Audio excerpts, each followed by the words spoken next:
Welcome to episode 54 of Priviso Live, your weekly dose of ICT legislation, risk, information security, and AI news.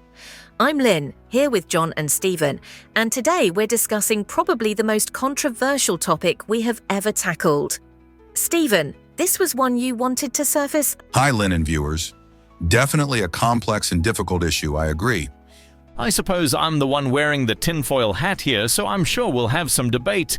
But first, a not uncommon but interesting attack surfaced in South Korea, where fake cellular network base stations have been used to exfiltrate subscriber data, the first time this has occurred there. This was detected late in August 2025 in Seoul and Gyeonggi and confirmed on September 11th. Roughly 19,000 phones briefly connected to one or other rogue cells, with 5,561 IMCs exfiltrated, and the information used in 278 unauthorized small payment transactions. 2 people have been arrested. KT initially denied a hack, then reversed course and apologized publicly on September 11th, offering full reimbursement of losses and free SIM swaps. This is not one we hear of often, but as examples. In March 2025, a London student was jailed for driving around with an SMS blaster, a fake tower that blasted phishing texts to tens of thousands. Staying in the UK, in June 2024, 2 suspects were arrested for using a homemade illegal mast used to send thousands of smishing texts in London and Manchester. On May 7th, arrests in Turkey for creating 3 fake base stations for running mobile SMS blasting scams from vehicles. Also, similar attacks in Thailand, Switzerland, New York, and elsewhere. So not a common attack, but prevalent and difficult to detect. Now, onto the main story of the day. And that is why today I am announcing this government will make a new free-of-charge digital ID mandatory for the right to work by the end of this Parliament. Let me spell that out. You will not be able to work in the United Kingdom if you do not have digital ID. It's as simple as that. On the 26th of September, UK Prime Minister Keir Starmer sparked headlines across Europe by announcing a new digital ID system for the United Kingdom. A move intended, he says, to help curb illegal migration and restore order to Britain's border and welfare systems. Starmer argues that, and I quote, "We cannot run an effective immigration system unless we know who is in the country. The system would digitally register all residents and grant authorities the ability to verify identities instantly, across employment, health services, even housing." But this announcement has unleashed a wave of protests, petitions, and political blowback, not least because many accuse Starmer of opening the borders to illegal immigration. Civil rights groups are warning of a surveillance state.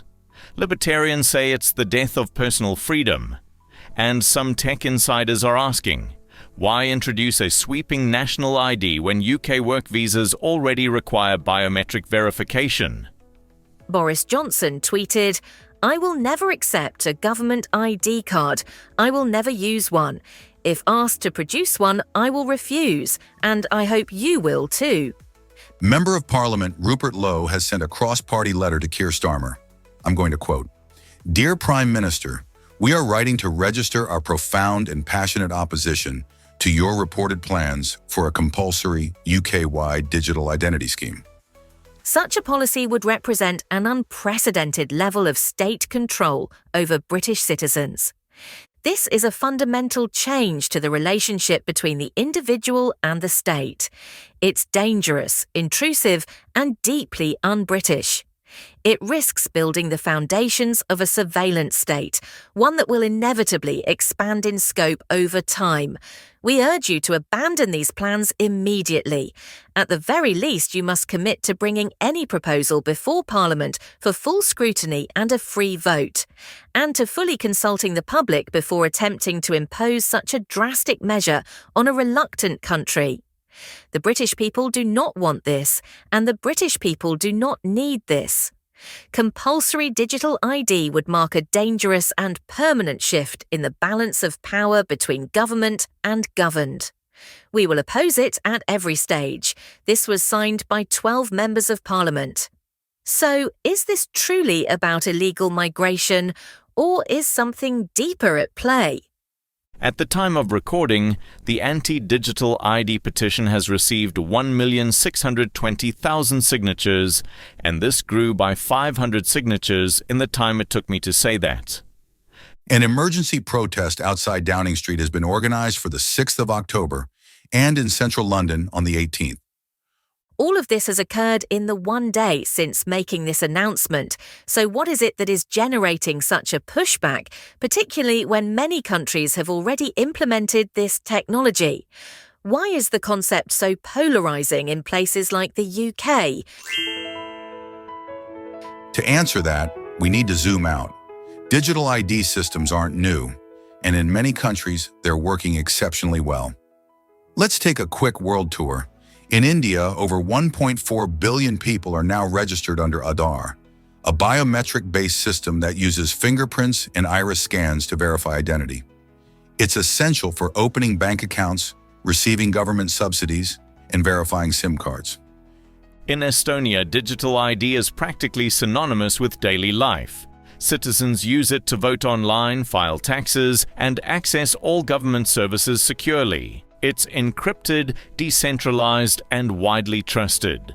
In Jordan, the Sanad app acts as a mobile identity wallet, allowing residents to access e-government services.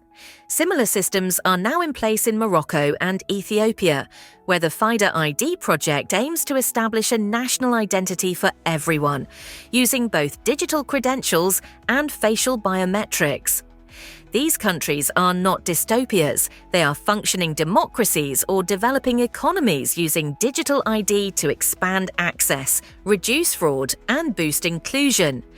Part of the answer to the pushback lies in the technology itself and how it can be used or misused.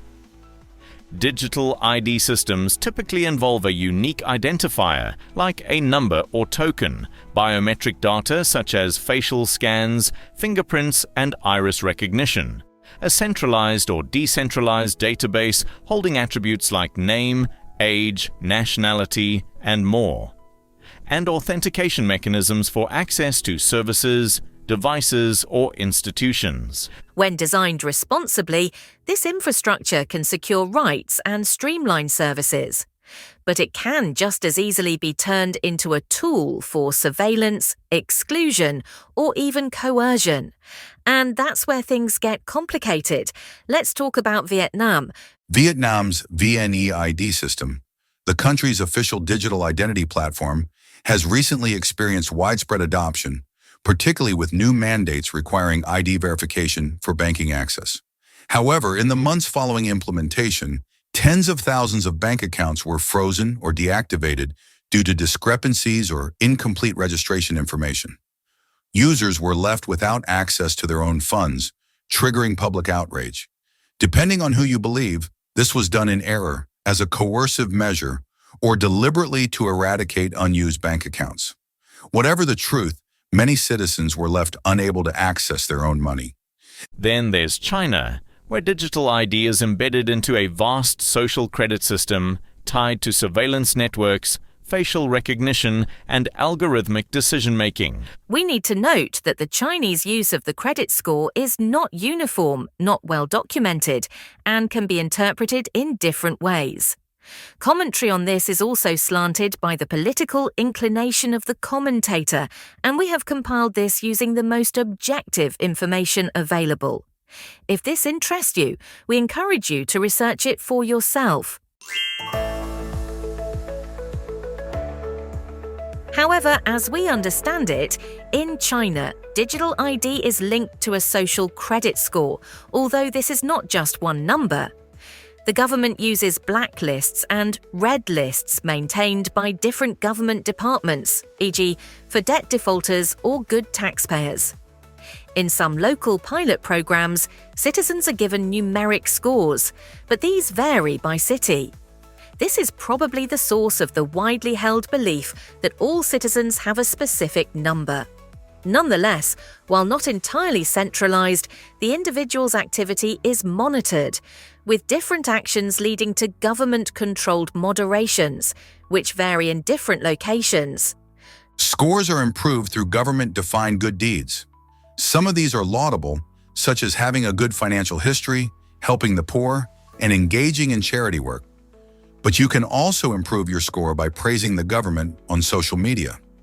Equally, anti-government posts will reduce your score, as well as apologizing insincerely for crimes, protesting against the authorities, or miscellaneous traffic offenses.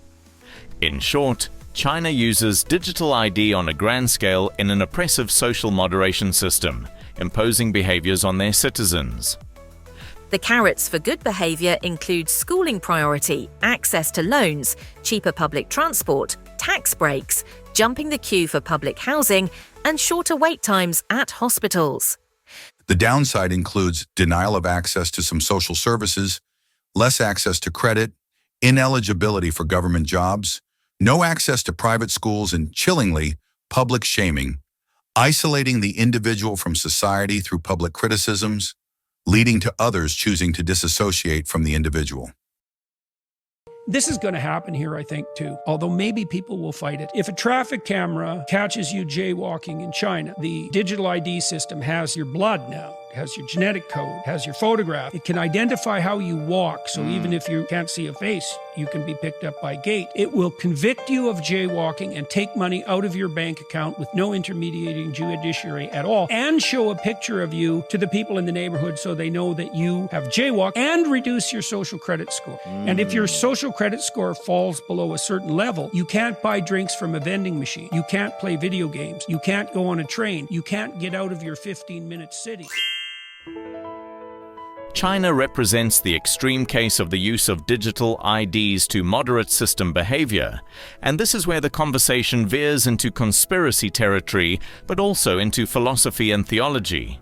Critics of global digital ID systems often cite the World Economic Forum, where Klaus Schwab famously called for a great reset. He envisions a world of fully connected humans and systems, where even implanted microchips might one day be part of the identity ecosystem. This is where I put on my tin hat, of course. For some, this raises not just political or ethical questions, but spiritual alarms. This really bothers you, doesn't it, John? Well, please indulge me while I read from Revelation 13. This is a free country, John, and we are open to all possibilities. Let's hear it. It also forced all people, great and small, rich and poor, free and slave, to receive a mark on their right hands or on their foreheads, so that they could not buy or sell unless they had the mark, which is the name of the beast or the number of its name. Tell me that doesn't sound familiar. When access to commerce, movement, and healthcare becomes conditional on your digital compliance, it's not hard to see why people draw parallels to this passage. Christianity is not the only religion suggesting this, though. The Islamic Dajjal, or Antichrist, is described in Hadith literature as bearing the letters KFR, meaning unbeliever, on his forehead, legible to all believers. In Hindu eschatology, Kali Yuga is a period of darkness and moral decline. There is no literal mark, but there are stories of illusory identities, fake avatars, or misleading symbols that draw people away from Dharma or righteousness. And Zoroastrian texts describe a final battle between good, Ahura Mazda, and evil, Angra Mainyu, where the wicked are metaphorically marked by their deeds. The emotional resonance is real for many believers, especially for those who see rising technocratic control as a threat to freedom of conscience and bodily autonomy. This is not a discussion I ever imagined having on the podcast. As we are nailing our flag to the mast, I'm open-minded about whether any faith has foreseen this. Well, you know my view. Stephen? You can claim any technology is bad when it's abused, but I'm more inclined to say that politicians are the problem, not digital IDs. So where does that leave us? Digital ID as a concept sits at the intersection of world politics, surveillance technology, personal liberty, religious prophecy, and economic control. One country's progress is another's warning sign. Should we be paranoid? I don't think so.